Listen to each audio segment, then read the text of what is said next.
حبايبنا ومتابعينا في كل مكان، اهلا بيكم ويا رب تكونوا في احسن حال دايما. اتأخرنا عليكم شوية لكن الاكيد اننا راجعين باقوى الحكايات عشانكم وبس. بس قبل ما نبدأ سمعونا الصلاة على النبي عليه الصلاة والسلام، وما تنسوش اللايك الجميل والاشتراك في القناة لو لسه ما بقتش واحد من عيلتنا الكبيرة. بيبدأ الفيلم في مملكة اسمها لوكاس، الملك بتاعها كان اسمه ريكس. الملك ده كان عنده خاتم بيتمتع بقوة سحرية خارقة، واتقال ان الخاتم ده اخدته المملكة دي من الآلهة عشان تساعدهم في انهم يحموا شعبهم من اي غزوة او حرب مع الممالك اللي حواليهم. وكان فعلا الملك ريكس ده قادر يفرض الامن والامان على كل المملكة، وقدر يطور درع يحوط المملكة كلها ومحدش بيشوفه، لكنه بيمنع الوحوش والصواريخ وغيرها من اي هجوم ممكن يحصل على المملكة في اي وقت. وفي يوم من الايام الملك ده قرر ياخد ابنه الصغير ويروح لمملكة قريبة منهم، وبينه وبينهم معاهدة وصداقة طويلة، وده لان ابنه كان بيعاني من الشلل بسبب اصابة خطيرة اتعرض ليها وهو صغير. وراح المملكة دي اللي بالمناسبة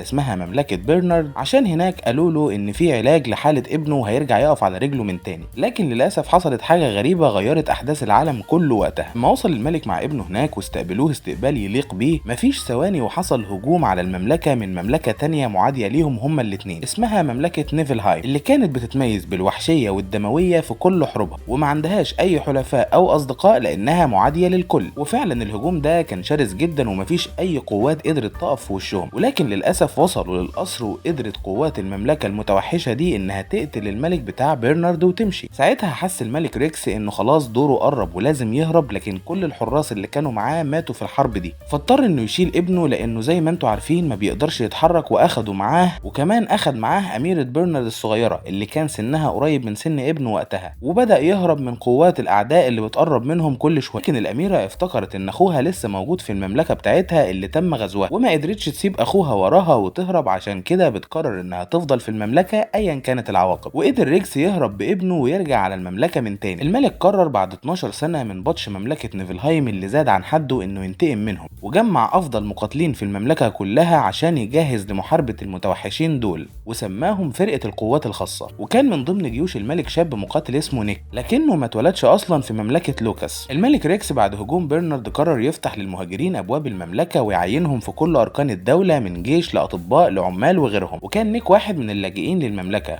ولكنه دلوقتي بقى من امهر المحاربين اللي عايزين ينتقموا من المتوحشين دول. وكان نيك فعلا شاطر جدا في الحرب ومحدش كان قادر عليه. وقدرت قوات الملك ريكس انها تسيطر على الوحوش اللي بتستخدمها قوات نيفلهايم بعد ما نجحوا انهم يروضوها ويستخدموها في الحرب. لكن فجأة ظهر مقاتل شرس في جيش المتوحشين اسمه الشيطان، وده اللي قدر يقلب الكفة ويفوز المتوحشين في المعركة. عشان كده امر الملك كل القوات انها تنسحب فورا من المعركة. لكن لما كان نيك بينسحب شاف صديقه الوحيد بيتعرض للهجوم من الشيطان نفسه، فخالف قرار الملك ورجع عشان ينقذ صديقه. وفعلا قدر يواجه الشيطان لوحده وانقذ صديقه ورجع به بسرعة على المملكة من تاني. في قاعة العرش كان الملك بيستقبل قرار الهزيمة بخوف وتوتر واضح جدا على وشه، وما بقاش عارف يعمل ايه. لكن فجأة وصل للقاعة مستشار امبراطور نيفلهايم للمملكة، وده كان صادم للملك ريكس لانه ما توقعش شجاعة الامبراطور ومستشاره عشان يجي لغاية هنا من غير اي حراسة. وبعد ما سلم عليهم المستشار ده بدأ يقول الرسالة اللي جاي عشان يوصلها، وقال انه بالرغم من قوتهم وقدرتهم على السيطرة على المملكة، لكن الامبراطور بتاعه بيعرض السلام مقابل شروط لازم تتنفذ، وهي ان اول حاجة لازم كل اراضي مملكة لوكاس تتسلم فورا للامبراطورية بتاعة نيفلهايم، والشرط التاني انه يتجوز من بنت ملك برنارد اللي رافضة الجواز منه اصلا، ومحدش هيقدر يقنعها غير الملك ريكس. وساعتها طلب الملك وقت يفكر، واجتمع مع المسؤولين بتوعه عشان يناقشوا القرار اللي المفروض ياخدوه. وانقسم المسؤولين دول لقسمين، الاول كان موافق على معاهدة السلام مع المتوحشين لان ده الحل الوحيد عشان يكسبوا وقت كفاية يفكروا في اللي المفروض يعملوه، لكن النص التاني كان رافض الاستسلام للمعاهدة، وده لان اكيد في نوايا شريرة للمتوحشين دول من ورا المعاهدة دي. لكن وبعد تفكير وسماع كل اراء قرر الملك ريكس انه يوافق على المعاهدة. في الوقت ده كان الجنود قاعدين بياكلوا وبيشربوا في المكان بتاعهم، وبيتناقشوا في زيارة مستشار المتوحشين للملك،